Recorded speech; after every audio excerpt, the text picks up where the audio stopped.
Presiden Indonesia pertama adalah Soekarno. Soekarno dikenal sebagai pahlawan proklamator yang berjuang dalam proklamasi kemerdekaan Indonesia. Masa jabatan Presiden Soekarno dimulai tanggal 18 Agustus 1945 sampai tanggal 12 Maret 1967. Selama menjabat sebagai presiden, Wakil Presiden Soekarno adalah Muhammad Hatta. Namun mulai tahun 1957 tidak ada yang bertindak sebagai wakil presiden. Sampai tahun 1988, Sudarmono menjabat antara tahun 1988 sampai tahun 1993. Trisutisno menjabat antara tahun 1900. Presiden Indonesia ketiga adalah B.J. Habibie. B.J. Habibie menjadi presiden dengan masa jabatan tersingkat, yakni hanya 1 tahun 5 bulan saja. Dimulai tanggal 21 Mei 1998 sampai tanggal 20 Oktober 1999. Presiden Indonesia keempat Abdul Rahman Wahid, namun lebih akrab dikenal Gus Dur. Masa jabatan Presiden Gus Dur dimulai dari tanggal 20 Oktober 1999 sampai tanggal 23 Juli 2001 dan didampingi oleh Megawati Soekarno Putri sebagai wakil. Presiden kelima Indonesia adalah Megawati Soekarno Putri. Megawati menjadi presiden perempuan Indonesia pertama dan satu-satunya sampai saat ini. Masa jabatan Presiden Megawati dimulai tanggal 23 Juli 2001 sampai tanggal 20 Oktober 2004. Selama menjabat, Presiden Megawati didampingi oleh Hamzahas sebagai wakil. Presiden Indonesia ke-6 adalah Susilo Bambang Yudhoyono, atau lebih dikenal dengan nama inisial SBY. SBY menjadi presiden pertama Indonesia yang terpilih secara langsung lewat pemilu. Masa jabatan Presiden SBY dimulai tanggal 20 Oktober 2004 sampai tanggal 20 Oktober 2014 selama 2 periode terpilih. Selama menjabat, Presiden SBY didampingi oleh Yusuf Kala sebagai wakil menjabat tahun 2004 sampai 2009. Dan Budiono sebagai wakil menjabat tahun 2009 sampai tahun 2014. Presiden ketujuh Indonesia adalah Joko Widodo, atau lebih akrab dipanggil Jokowi. Masa jabatan Presiden Jokowi dimulai tanggal 20 Oktober tahun 2014 dan tetap menjabat sampai sekarang didampingi oleh Yusuf Kala sebagai wakil presiden. Terima kasih sudah menonton video ini.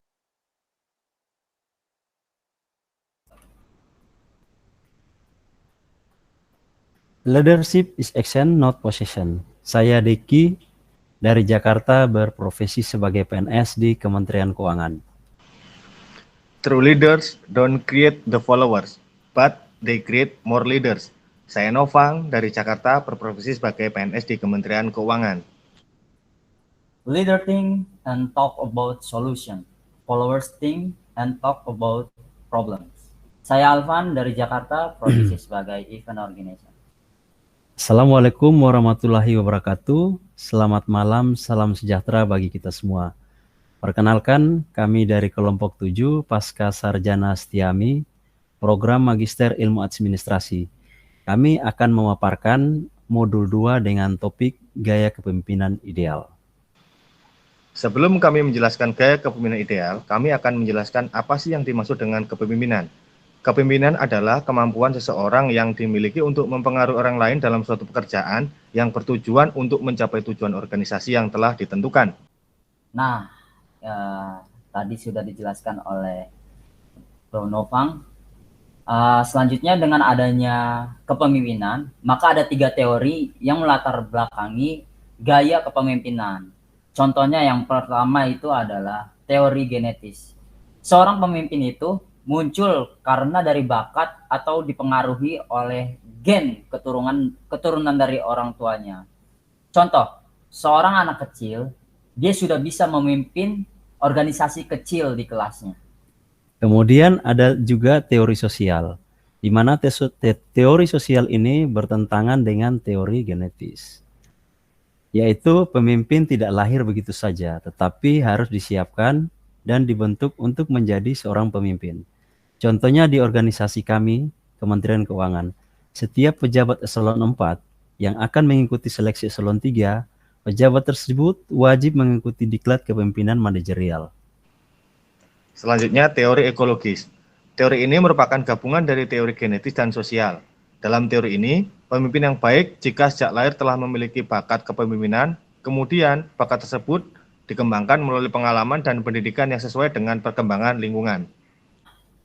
Setiap orang memiliki karakteristik yang membedakan dengan orang lain, sehingga mewarnai perilaku dan gaya kepemimpinannya.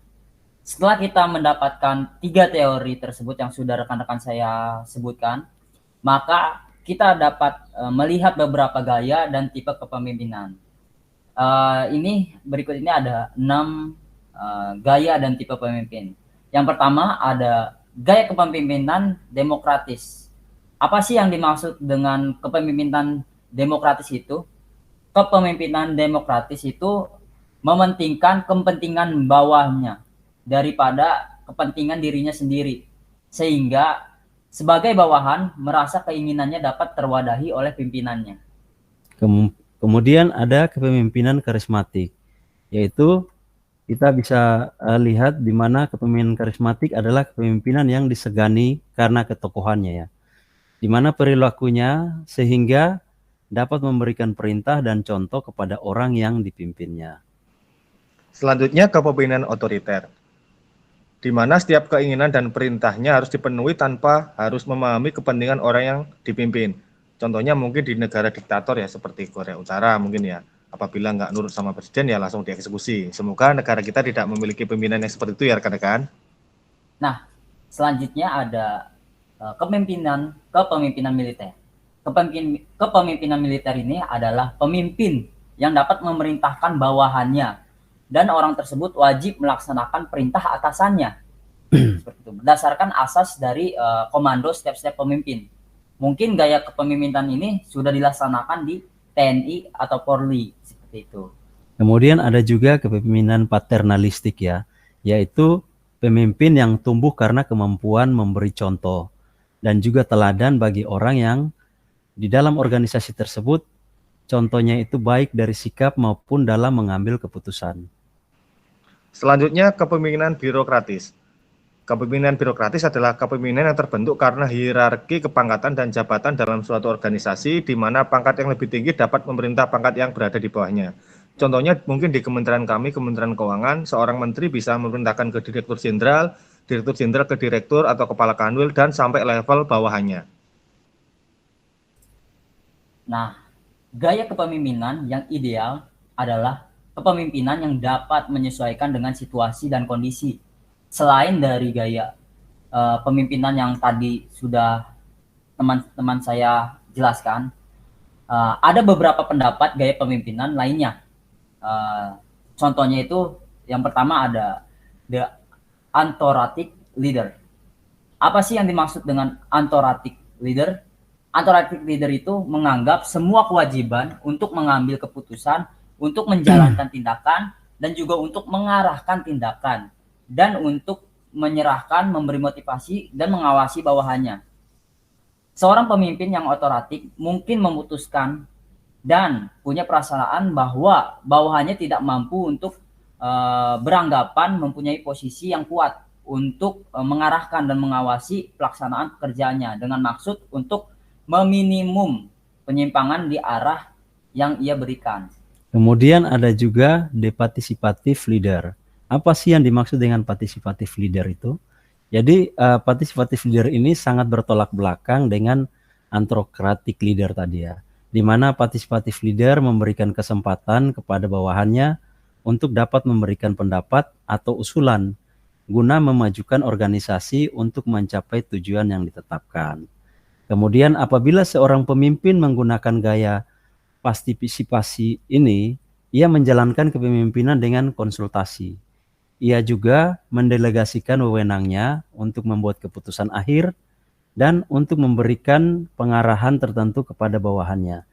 Tetapi ia mencari berbagai pendapat dan pemikiran pada bawahannya tadi, sehingga mengenai keputusan yang akan diambil, ia akan secara serius mendengarkan dan menilai pikiran-pikiran para bawahannya dan menerima sumbangan pikiran mereka. Sejauh ini pemikiran tersebut bisa dipraktekkan, di mana pemimpin dengan gaya partisipatif ini akan mendorong kemampuan mengambil keputusan daripada bawahannya, sehingga pikiran mereka akan selalu meningkat dan makin matang. Kemudian untuk para bawahannya juga didorong agar meningkatkan kemampuan mengendalikan diri dan menerima tanggung jawab yang lebih besar. Pemimpin akan lebih suportif dalam kontak dengan para bawahan dan bukan menjadi bersikap diktator. Meskipun tentu saja kita bisa lihat wewenang terakhirnya tetap dalam pengambilan keputusan terletak pada pemimpinnya. Selanjutnya ada the free rein leader. Apa yang dimaksud dengan free rein leader itu? Dalam free rein leader, pemimpin mendelegasikan wewenang untuk mengambil keputusan kepada para bawahannya. Di sini pemimpin menyerahkan tanggung jawab atas pelaksanaan pekerjaan tersebut kepada para bawahannya. Dalam artian, pimpinan menginginkan agar para bawahan bisa mengendalikan diri mereka sendiri di dalam menyelesaikan pekerjaan tersebut. Pimpinan tidak akan membuat peraturan-peraturan tentang pelaksanaan pekerjaan tersebut dan hanya para bawahan dituntut untuk memiliki kemampuan atau keahlian yang tinggi.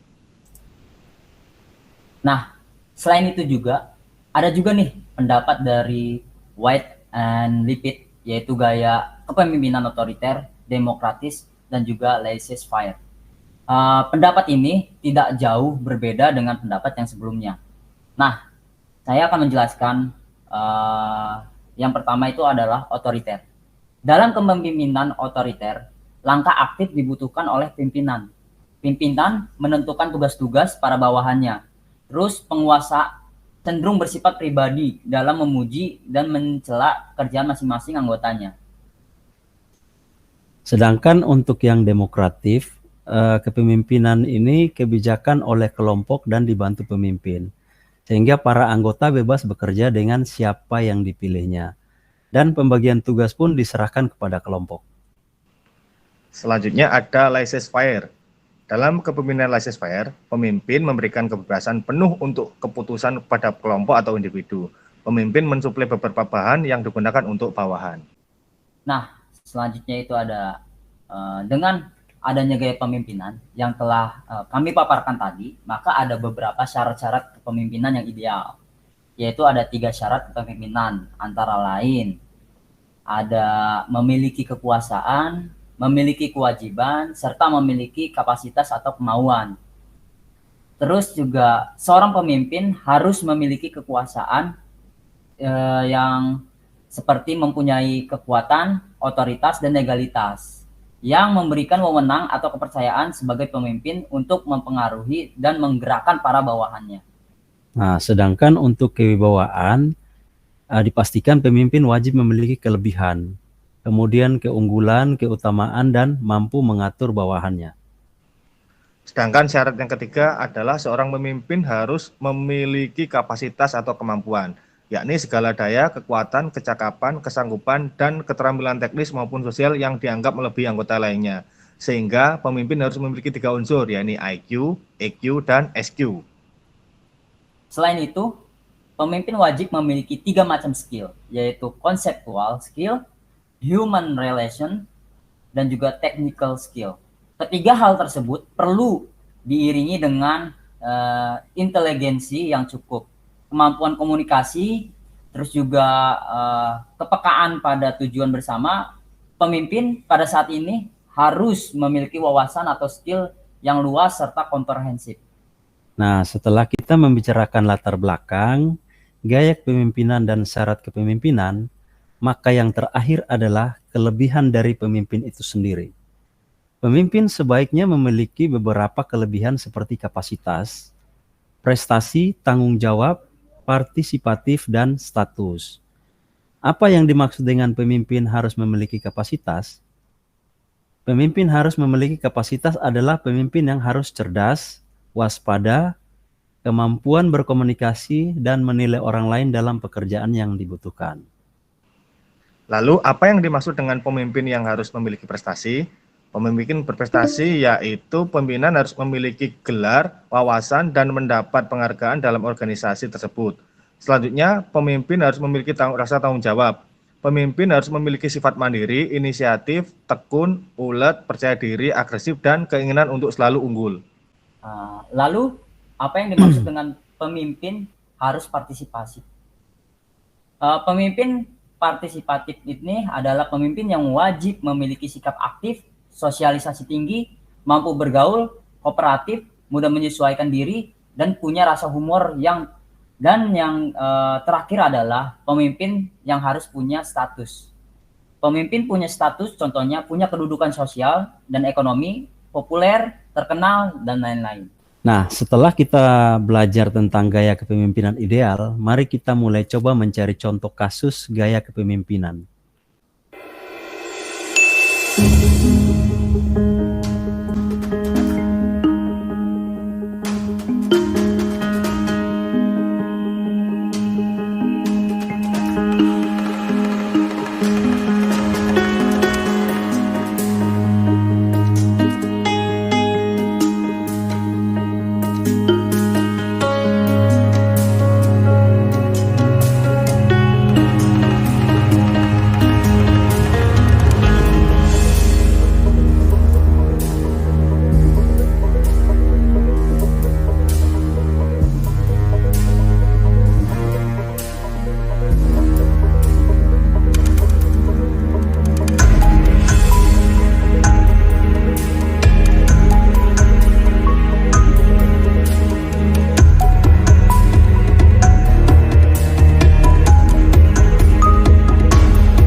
Setelah melihat video tadi, menurut kami di negara tersebut tidak hanya menganut satu gaya saja, tetapi menganut 3 macam gaya kepemimpinan, yaitu gaya kepemimpinan karismatik, gaya kepemimpinan otoriter, serta gaya kepemimpinan militer. Tetapi dari 3 gaya kepemimpinan tersebut, ada satu gaya kepemimpinan yang paling menonjol di negara tersebut, yaitu gaya kepemimpinan otoriter, yaitu semua keinginan dan perintah pemimpin harus dipenuhi, tanpa harus memahami kepentingan orang yang dipimpin. Kemudian di negara tersebut juga belum melakukan gaya kepemimpinan demokratis. Hal ini dapat dilihat dari cara mengambil keputusan di negara tersebut. Keputusan diambil langsung dari pemimpin dan tidak melibatkan bawahannya serta rakyat dalam mengambil keputusan. Sehingga menurut kami negara tersebut perlu merubah gaya kepemimpinannya. Oke, setelah belajar gaya kepemimpinan, kita dapat menyimpulkan bahwa gaya kepemimpinan merupakan suatu cara pemimpin untuk mempengaruhi bawahannya yang dinyatakan dalam bentuk pola, tingkah laku, dan kepribadian. Seorang pemimpin merupakan seorang yang memiliki suatu program dan yang berperilaku secara bersama-sama dengan anggota kelompok dengan menggunakan cara atau gaya tertentu. Sehingga kepemimpinan mempunyai peranan sebagai kekuatan dinamik yang mendorong, memotivasi, dan mengkoordinasikan agar mencapai tujuan yang ditetapkan. Demikian paparan dari kami tentang gaya pemimpinan ideal yang telah disampaikan oleh kelompok 7. Sekian dan terima kasih. Wassalamualaikum warahmatullahi wabarakatuh.